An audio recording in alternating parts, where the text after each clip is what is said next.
Hello and welcome to Aylan's Wisdom. Never become complacent.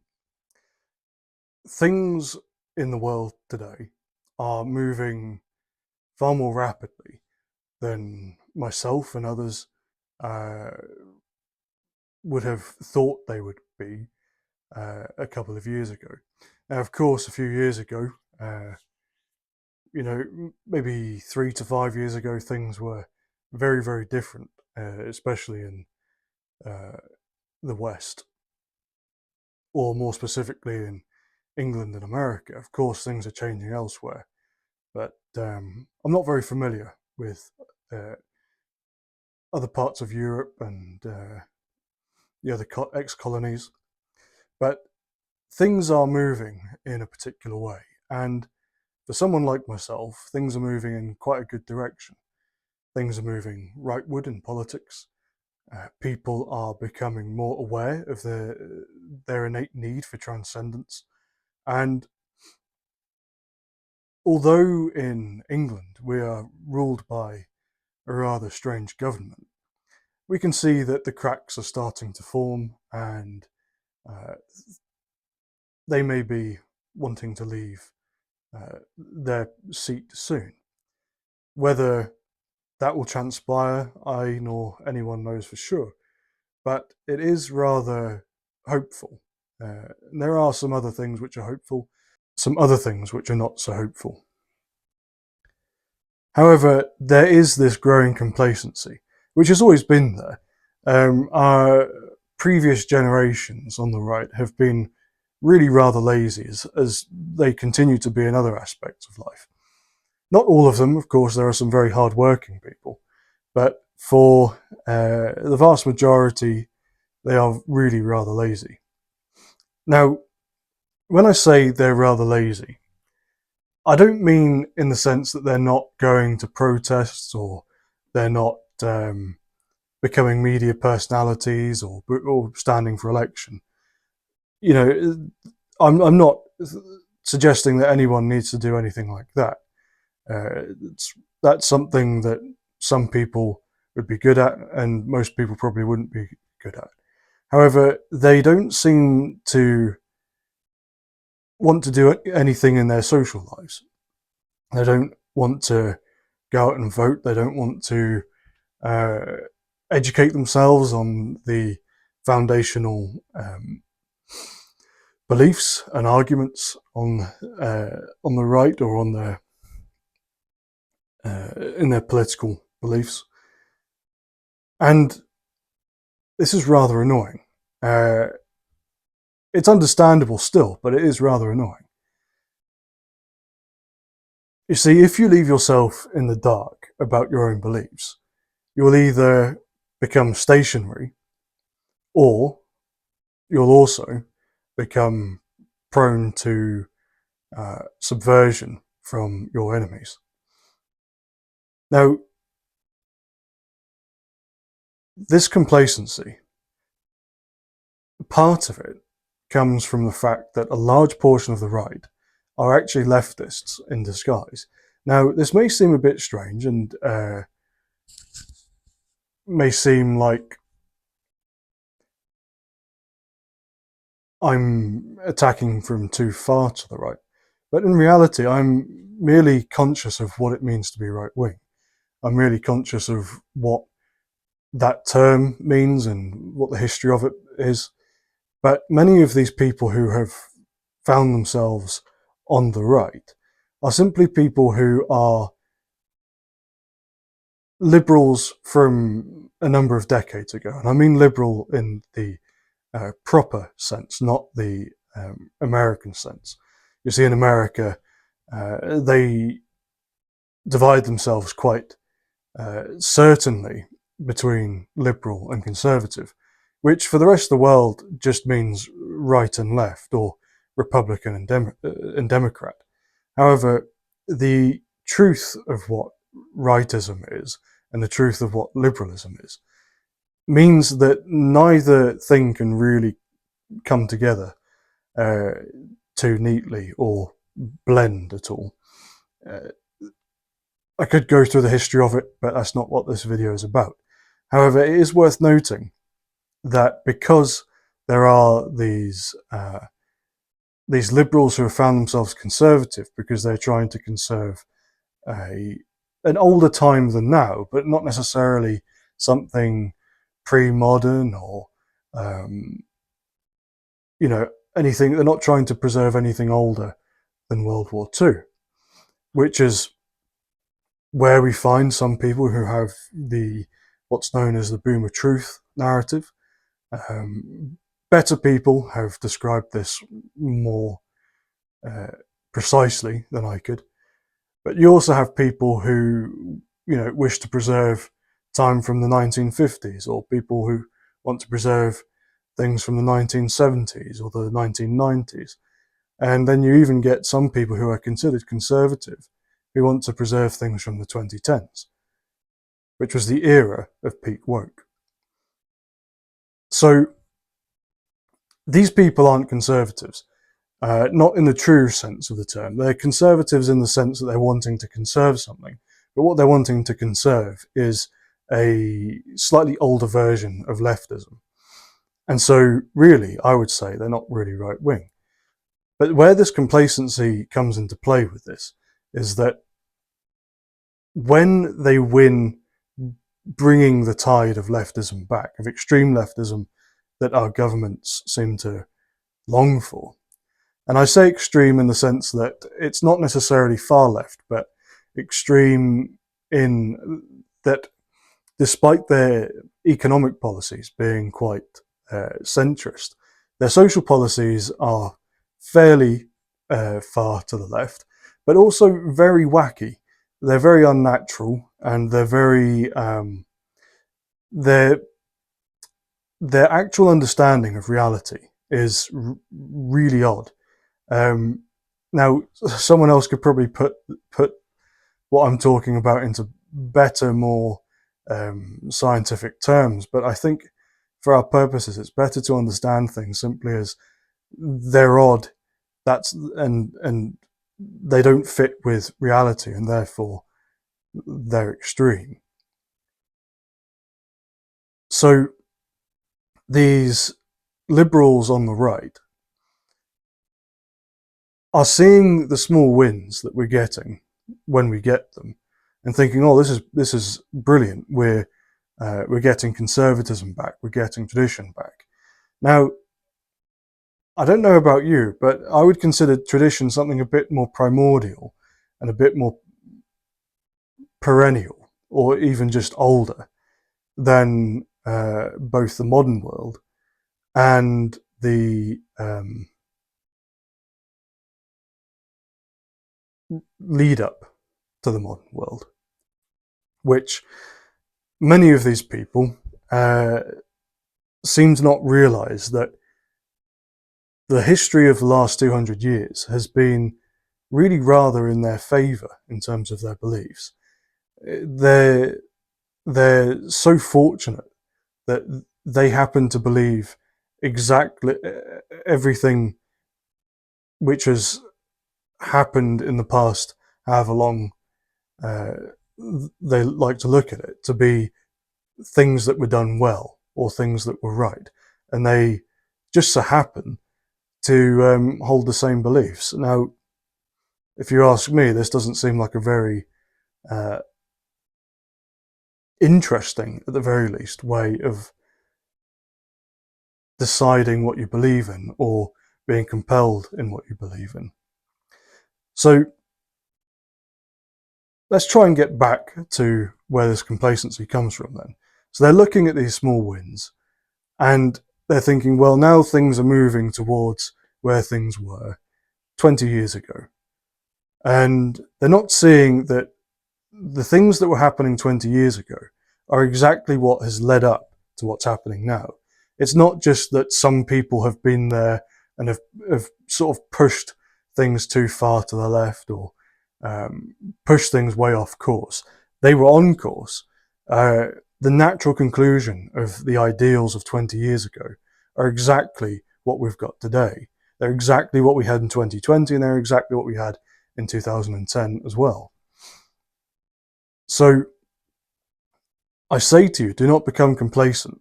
There is still more to be won. There's still more to be had. Um, if you want things to really change, you're going to have to look further back than 2000. You're going to have to look further back than 1990. And you're going to have to look further back than even World War One. Some people will say that you have to look back to the Bronze Age. I have my disagreements with that, but I see where they're coming from. But at least if we look back to before the modern era, so just before the Enlightenment, not everything was good, not everything was brilliant. I certainly wouldn't like to live in a time without the modern medication we have today. However, when people are talking about looking to the past to shape the future, in terms of looking at the good ideas of the past, of course, we're not talking about bringing back the plague. We're not talking about getting rid of the technology that we have today, but rather we're talking about things in a societal aspect and in a political aspect. And it is a good idea to put on ourselves a level of responsibility to understand how things were before the Enlightenment and how things actually were, not our sort of Disneyfied and Tumblrized version of history. The version of history which tells us that all of our ancestors before 1900 were all evil bigots and misogynists who would burn women at the stake for talking back at them, or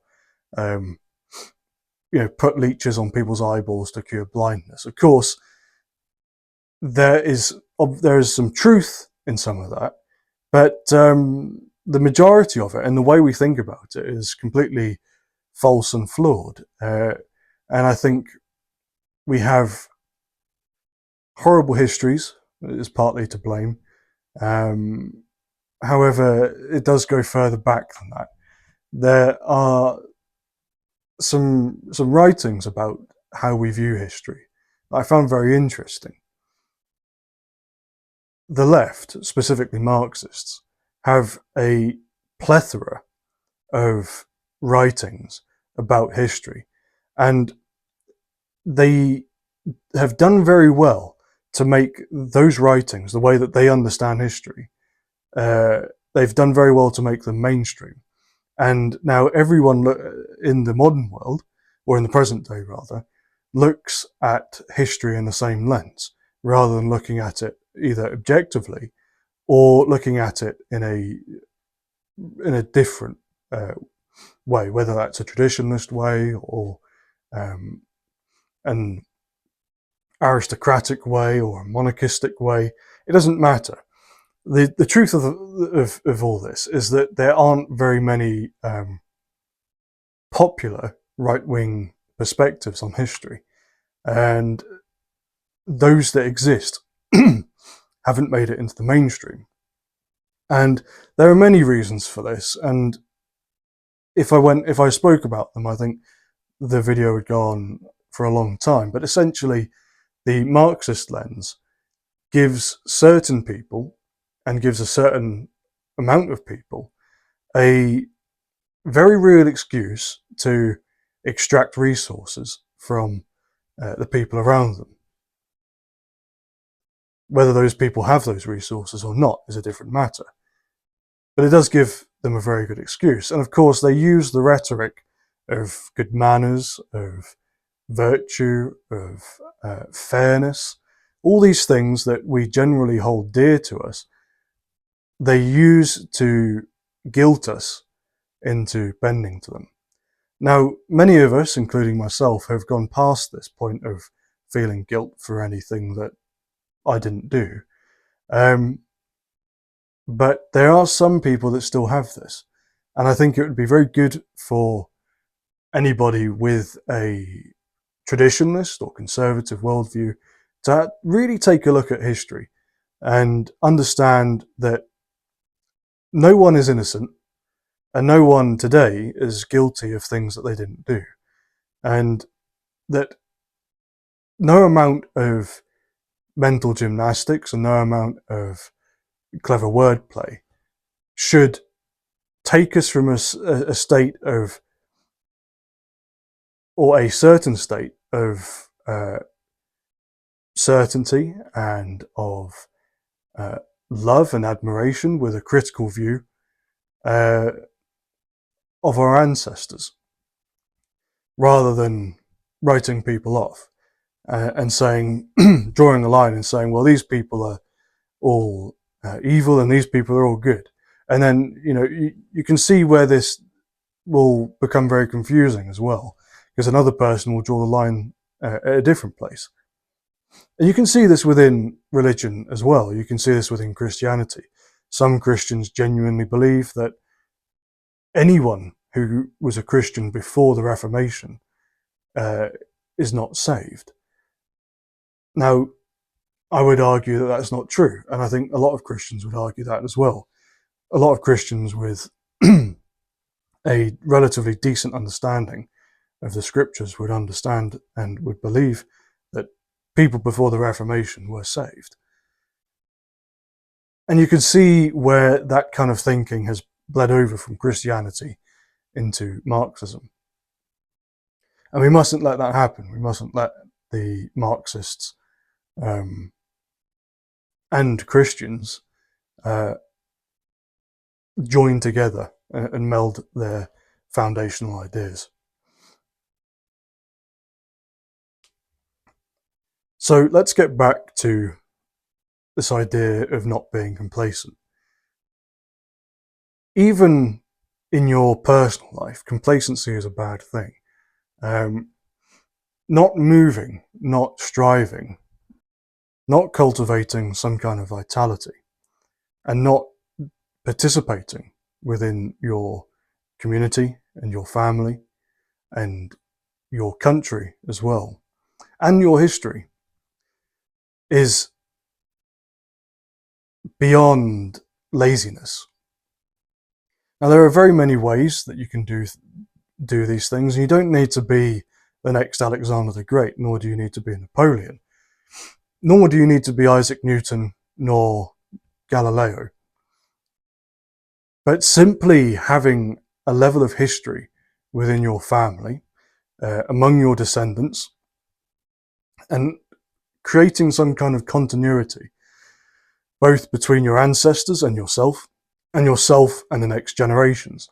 Now, of course, if you can't have children, or for whatever reason simply do not wish to have them, these descendants or these future generations do not necessarily need to be spawned from your loins, but rather the descendants of, or the other descendants of your ancestors as well. Your cousins, your seventh cousins. It doesn't matter, but participating somehow is better than not participating at all. And even if it is the only thing you can do is to cultivate your body and your spirit to go from how it is now to something a lot better, something healthier, something more in tune with the virtues of your society and the virtues of your ancestors as well, will do a lot for your soul that doing nothing would ever do. And of course, we have the reality that the bar for being above average is very low. Now, this doesn't mean that you need to become a millionaire or some kind of Mr. Universe. Now, if those are your goals, then go for it. It's better than doing nothing. But as I said, you don't need to be an Ubermensch. Not everyone is naturally capable of doing that. But merely being at your highest potential is a far better state of being than being at your lowest. And It seems fairly obvious, but it's not something that people are very good at remembering. It's not something I'm very good at remembering either. So I'm not trying to put on you, dear viewer, something that um, only a select few people can do.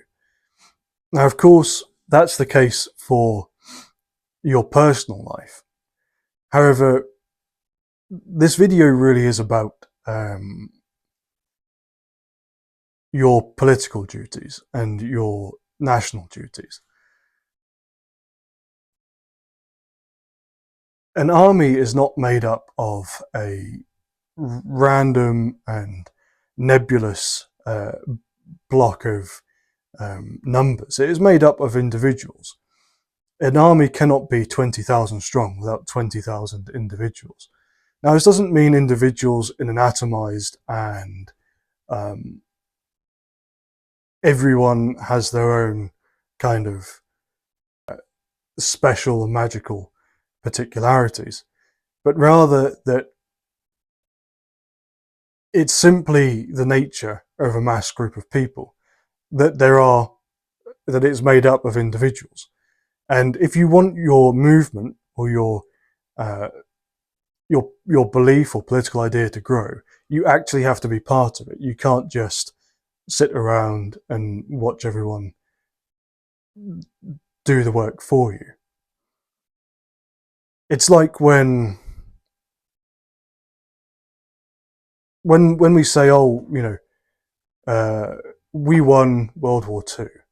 Now, of course, we know what that means. We know that we as a country or we as a people, both, including ancestors from before and people today, we know that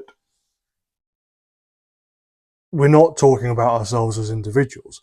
Just as when we say we invented this or that, of course, we're not talking about ourselves as individuals, but we are saying that there is something special about our people that we were able to do this particular thing. Whether that's fighting Germans or whether that's inventing the telephone. But it does, to some people, seem a bit strange that we would say we or people like me or something like that. Now, most people who find this weird don't in reality find this weird, but it is something important to remember that we should at least have something we can fall back on and say, well, at least I'm part of this, or because I have done this, or whatever.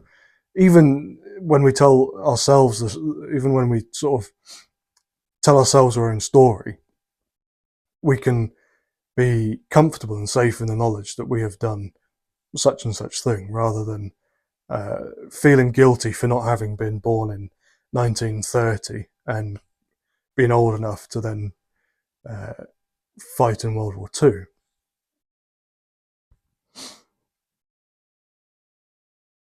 It's good for your soul to not remain complacent, and it's good for your mind to cultivate vitality. And vitality, it essentially just means life, rather than a weak or unmoving or down in the dirt type of life. It is a fullness of spirit and a certain energy that you're trying to bring into yourself. So if you want the fruits of change to be more fruitful or sweeter, then you have to be part of that change. You can't just hope that the politicians do their thing. Especially at the moment, if you're right wing, you can't just rely on um, our few members of parliament, because of course only one's really doing any work, and the others are just sort of saying the same things they said a few years ago and doing basically nothing. Nothing to change any conversation, nothing to contribute to any conversation, and nothing to contribute to the material aspect of our day-to-day lives. So essentially, dear viewer,